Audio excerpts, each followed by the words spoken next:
बिहार के हर घर, हर गांव, हर कस्बे से रोटी की तलाश में एक जनसैलाब निकलती है जो रुख करती है दिल्ली, मुंबई, हरियाणा, पंजाब, लुधियाना, सूरत, बड़ोदरा, गुजरात की। वही जनसैलाब दिल्ली और नोएडा की ऊंची बिल्डिंगों, मुंबई की चमचमाती दुकानों, सूरत की फैक्ट्रियों और लुधियाना की मशीनों की नींव है। इस जनसैलाब को लोग मजदूर के नाम से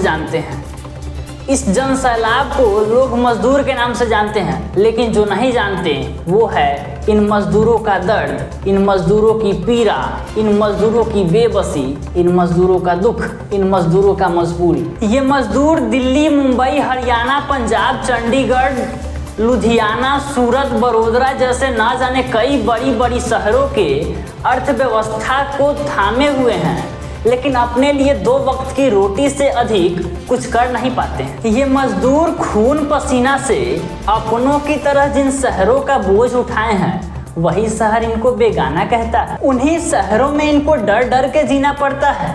ये डरते हैं कभी मशीनों से, कभी बिल्डिंगों से, कभी सेठों से, कभी सिस्टम से, कभी अपनों से, कभी गैरों से। क्योंकि कभी इनको भाषा के नाम पर पीट दिया जाता है, ये कह के कि ये हिंदी भाषी है।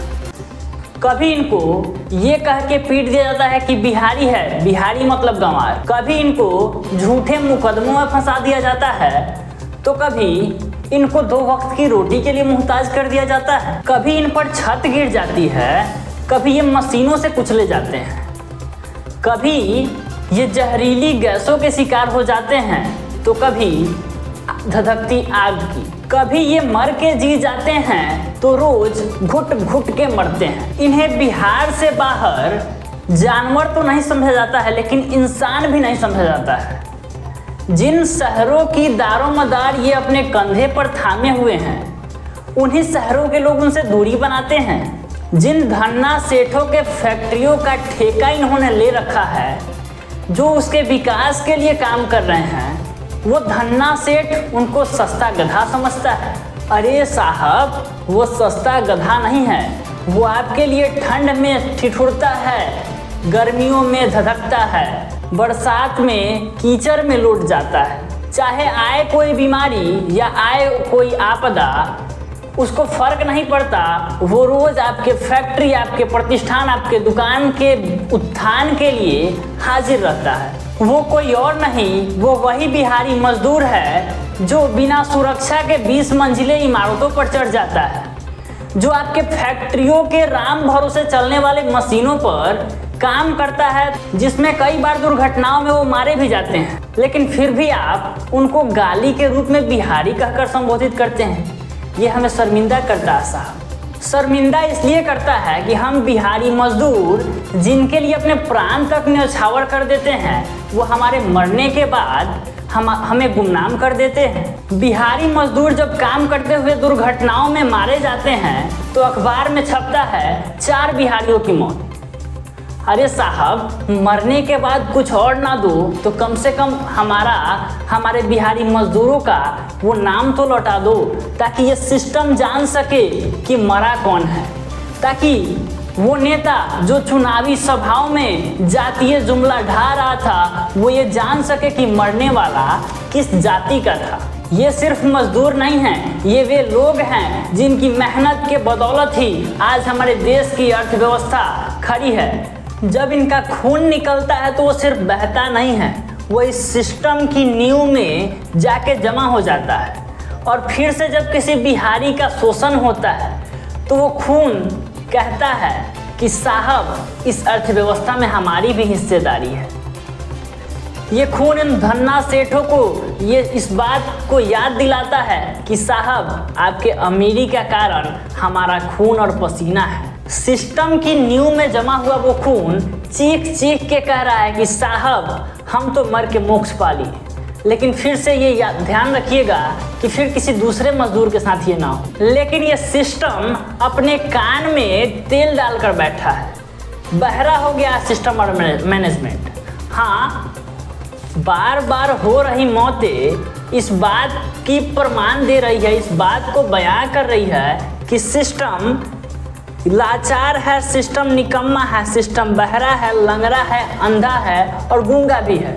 बार बार हो रही मौतें इस बात की प्रमाण दे रही हैं कि सिस्टम और मैनेजमेंट के लिए मजदूरों के जीवन का कोई मायने नहीं है, वो बस एक आंकड़ा मात्र है। और तभी तो अखबारों में छपता है कि फलाने जगह फलाना एक्सीडेंट में फलाने संख्या में मजदूरों की मौत। और ये कोई नया बात नहीं है, ये आज से नहीं हो रहा है।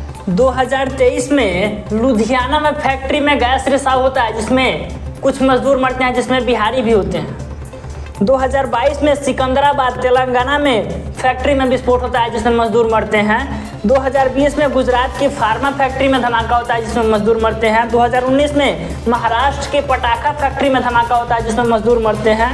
2017 में मुंबई के भिवंडी में गोदाम में हादसा होता है, गोदाम का छत गिर जाता है जिसमें मजदूर मरते हैं। 2015 में नोएडा के फैक्ट्री में एलईडी यूनिट में एक मजदूर मर जाता है। 2014 में दिल्ली के नरेला में फैक्ट्री में आग लगने से मजदूर मरते हैं। 2023 में पटना बिहार में फैक्ट्री में बॉयलर ब्लास्ट होने से मजदूर मरते हैं। 2023 में तेलंगाना के हैदराबाद में मसाला के फैक्ट्री में गैस लीक से मजदूर मरते हैं। 2022 में महाराष्ट्र में पुणे में लोग मरते हैं इमारत हादसे में, इमारत गिर जाता है, लिफ्ट गिर गया था। तो 2022 में हरियाणा के फरीदाबाद में मेटल फैक्ट्री में वेल्डिंग के दौरान मजदूर मरे। 2021 में गुजरात के सूरत में टेक्सटाइल फैक्ट्री में शॉर्ट सर्किट से आग लगने के कारण मजदूर मरे। 2012 में राजस्थान के जयपुर में प्लास्टिक फैक्ट्री में धमाका हुआ, उसमें मजदूर मरे। 2017 में चेन्नई तमिलनाडु में बिस्कुट फैक्ट्री में भट्टी फटने से मजदूर मरे। 2016 में कोलकाता में निर्माणाधीन फ्लाईओवर ढहने से मजदूर मरे। 2023 में गाजियाबाद यूपी में साबुन फैक्ट्री में बॉयलर फटने से मजदूर मरे। 2023 में झारखंड धनबाद में कोयला खदान में हादसे मजदूर मरे। 2021 में हरियाणा के झज्जर में केमिकल फैक्ट्री में रिसाव से मजदूर मरे। 2020 में चेन्नई में स्टील रोलिंग मिल हादसा हुआ, वहाँ पे मजदूर मरे। 2019 में भिलाई में स्टील प्लांट में हादसा हुआ, छत्तीसगढ़ में गैस रिसाव हुआ, वहाँ पे मजदूर मरे। 2017 में यूपी के उन्नाव में चमड़ा फैक्ट्री में बॉयलर फटा, वहाँ मजदूर मरे। 2012 में सिल्लीगुड़ी में ईंट भट्टे का छत गिर गया, वहाँ मजदूर मरे। अरे कहाँ कहाँ मरेंगे मजदूर। और ये बस इतने ही आंकड़े नहीं हैं, इतनी ही दुर्घटनाएं नहीं हैं। पिछले 10 सालों में भारत में 260 से अधिक बड़े औद्योगिक दुर्घटनाएं हुई हैं जिसमें बिहार के मजदूर बड़े संख्या में मरे हैं। ये कोई नया बात नहीं है, ये दुर्घटनाएं हमेशा हो रही हैं। इसका जिम्मेवार कौन है? एक आंकड़ा है 2018 से 2022 के बीच फैक्ट्री में 5336 लोग मरे हैं और ये सरकारी आंकड़े सिर्फ रजिस्टर्ड फैक्ट्री की है। भारत में 90% फैक्ट्री बिना रजिस्ट्रेशन के हैं जो छोटे लेवल पे चलती हैं। बहुत सारे मजदूर जो अपना स्वतंत्र काम करते हैं बिना किसी कंपनी के, बिना किसी ठेकेदार के, वहाँ वो जब मरते हैं तो उनकी काउंटिंग उसमें नहीं है। ये सिर्फ रजिस्टर्ड फैक्ट्री का आंकड़ा है। 5336 लोग 2018 से 2022 के बीच मरे। और ये 5336 लोग नहीं हैं, ये 5336 परिवार है। ये 5336 परिवारों की ज़िंदगी बर्बाद हुई है उन हादसाओं में। हर 1 लाख मजदूर में 117 मजदूर मर जाते हैं। ये आंकड़ा मेरा नहीं है, ये आंकड़ा इंटरनेशनल लेबर ऑर्गेनाइजेशन का है। अरे आपके लिए वो मजदूर थे, वो किसी के बेटे थे, किसी के भाई थे, किसी के पति थे, किसी के अपने थे, किसी के खास थे, किसी के बुढ़ापे के सहारे तो किसी बच्चों के उम्मीदों के चांद थे। आप पहले समय समय पर निरीक्षण नहीं करते और बाद में जब दुर्घटनाएं हो जाती हैं तो छापते हैं कि बिहारी मजदूरों का मौत हो गया। अरे वो मजदूर नहीं, वो इस देश की अर्थव्यवस्था का एक अभिन्न अंग है। वो इस देश की अर्थव्यवस्था का वह सीढ़ी है जिसके बिना इस देश का विकास असंभव सा प्रतीत होता है। और फैक्ट्रियों में होने वाली वो मौतें बिहारी मजदूरों की नहीं हैं, वो मौतें हमारे देश की अर्थव्यवस्था की हैं। उन मजदूरों ने ना जाने कई सपने संजोए होंगे, उनके माता पिता उनकी बाट जो रहे होंगे, उनके बच्चे बेसब्री से उनका इंतजार कर रहे होंगे। उस पत्नी को अपने पति से जो कई वर्षों से प्रवास में है से मिलने का गजब का खुशी होगा।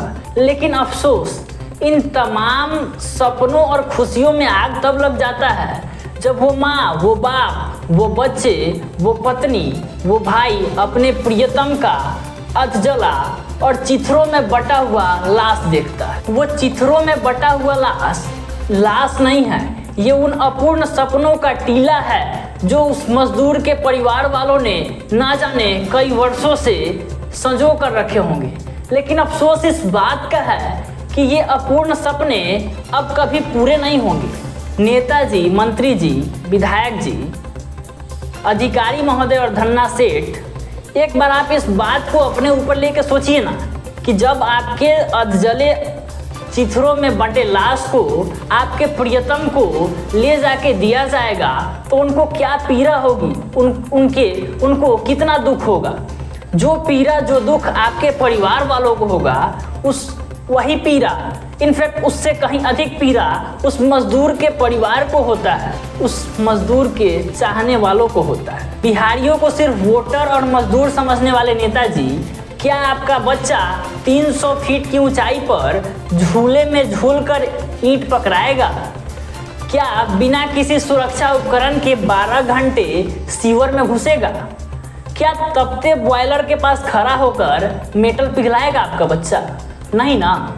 तो फिर जो बिहारी मजदूर ये जोखिम भरा काम कर रहे हैं, उनके लिए कम से कम मूलभूत सुविधाएं और सुरक्षा उपकरण का तो व्यवस्था कराइए महाराज। कब तक ऐसा चलेगा? कब तक बिहारी मजदूर मर मर के ये बताते रहेंगे कि साहब हम भी इंसान हैं, हम भी जीना चाहते हैं? आज सवालों का दौर है। मजदूर के वो बच्चे पूछ रहे हैं कि मेरे पापा लौटेंगे क्या? मजदूरों के माता पिता आपसे गुहार लगा रहे हैं कि प्लीज सरकार हमारे बच्चे को लौटा दीजिए। मजदूर की विधवा की वेदना चीख चीख कर ये पूछ रही है कि सरकार हमारा क्या गलती था, हमने क्या पाप किया था जो आज ये दिन देखना पड़ रहा है। उस मजदूर की आत्मा भी आपसे चीख चीख कर पूछ रही है कि सरकार मजदूर होना अपराध है क्या? और अगर नहीं तो फिर हमारे मेहनत के बदले इतनी बड़ी सजा क्यों? सवाल सिस्टम से है, मैनेजमेंट से है, सरकार से है, उन धन्ना सेठों से है, और जवाब आप लोगों से अपेक्षित है। वो मजदूर चीख चीख कर कह रहा है कि मेरी मौत नहीं हुई है, मेरी हत्या की गई है। तो फिर एक और सवाल, उस मजदूर की हत्या का, उन मजदूरों की हत्या का जिम्मेवार कौन है? क्या सिस्टम जिम्मेवार है?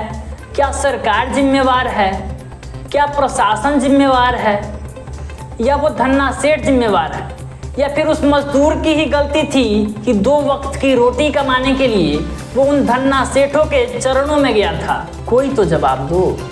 जब मजदूर मरते हैं, जब एक दुर्घटना होती है तो बड़े बड़े दावे किए जाते हैं, बड़ी बड़ी डींगे हाँकी जाती है कि अब आगे से ध्यान रखा जाएगा, आगे से इस तरह की दुर्घटनाओं को टाला जाएगा, आगे से इस तरह की दुर्घटनाएं नहीं होंगी।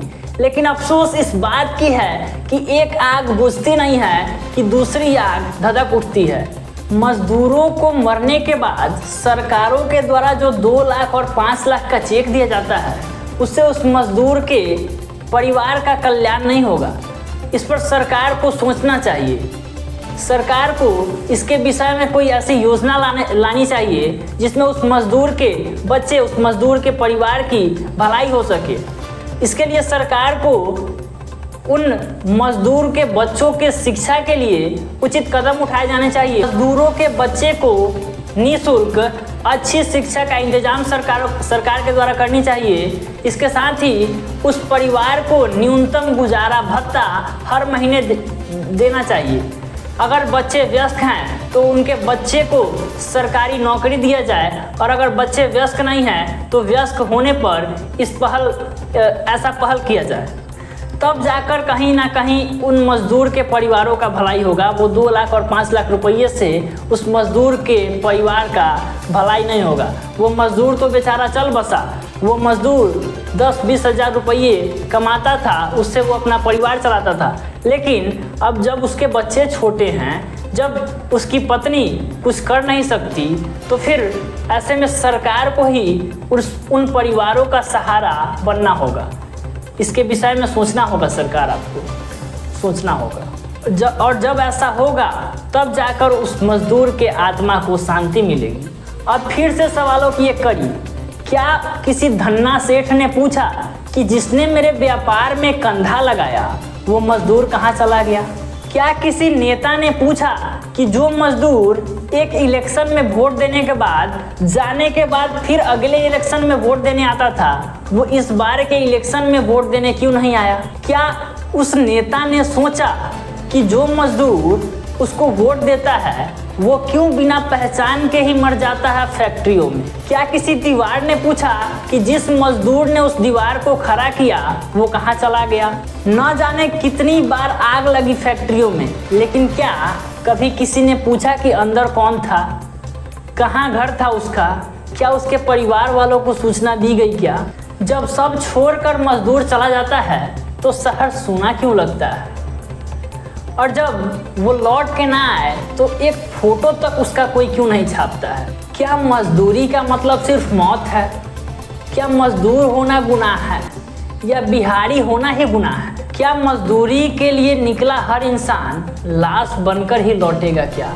ये सवाल है सरकारों से, ये सवाल बिहार सरकार से भी है कि क्यों बिहारी मजदूरों को बिहार से बाहर जाना पड़ता है कमाने के लिए? क्या बिहार में ऐसी व्यवस्थाएं नहीं की जा सकती हैं ताकि बिहारियों को बिहार से बाहर ना जाना पड़े? एक आखिरी सवाल, क्या मजदूरों की मौत सिर्फ एक खबर है या वो जिंदा दस्तावेज है इस देश की बेरुखी का? इस सवाल का जवाब हमें अपने दर्शकों से और उन जिम्मेदारों से चाहिए जो चल बसे दूसरों के सपनों का महल बनाकर, कि जो चल बसे दूसरों के सपनों का महल बसाकर, जो चल पड़े खुद फटे बनियान में रहकर सेठों को मर्सिडीज और फॉर्च्यूनर में बैठाकर, जो चल पड़े देश की अर्थव्यवस्था को आबाद लेकिन अपने चाहने वालों को निराश कर। श्रद्धांजलि उस अनदेखे अनसुने लेकिन असली हीरो को, श्रद्धांजलि जान गंवाने वाले उन बिहारी मजदूरों को। धन्यवाद, नमस्कार। मैं आपका शुभम, बिहारी शुभम।